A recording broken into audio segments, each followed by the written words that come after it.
Түркияда Тимур Мөлдірдің быт-шытын шығарды.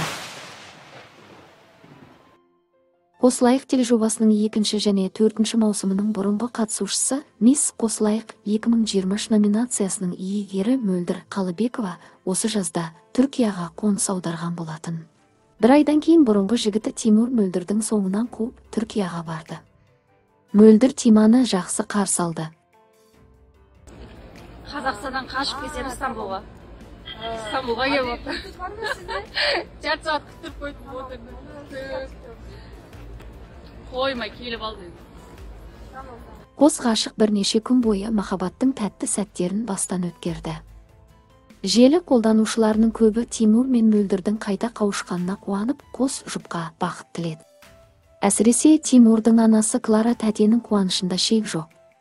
Олардың қуанышы ұзаққа бармады. Стамбулда Тимур мен Мөлдір қатты ұрсып қалады. Тима Мөлдірге дөрекі сөздері айтып, тіпті мал деп балағаттады. Сол себепті Тимур WhatsApp арқылы жазған хабарламаларында Мөлдірді балағаттап, адам төзгісіз сөздер жазған. Мөлдір көзіне жас алып, өз сезімін бұлайша білдірді. Мені олай боқтайтын ол кім? Менің кінәм сонда, еш арам ойсыз оған көмектескенім ба? Ол маған баста сен үшін келе жатырмын десе мен бірден ашық айтар едім. Мен оған осы уақытқа дейін ешқандай үміт берген емеспін. Шыдамның да шегі бар, мен не үшін ең төмен мал адам бола беру керекпін. Осы уақытқа дейін ол үшін лұтшая болып жүріп, болды үйреніп қалдың ғой, өзің ары қарай жалғастыр десем алаяқ екенмін, деп жазды Мисс Мөлдір қызымыз.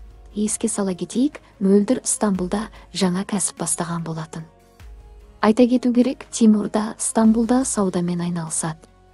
Ал Айза мен Сұлтан махаббат символы атанған исламның да Стамбулда тұратынын айту керек. Әсіресе Тимурдың Мөлдірге қосылуы Тимурдың анасына ұнайды. Бірақ Мөлдірдің Тимурға деген салқындығы бар. Қалай болғанда да көп көрермендер қызымыз Мөлдірдің өз бақытын тауып, тезірек тұрмысқа шыққанын қалайды.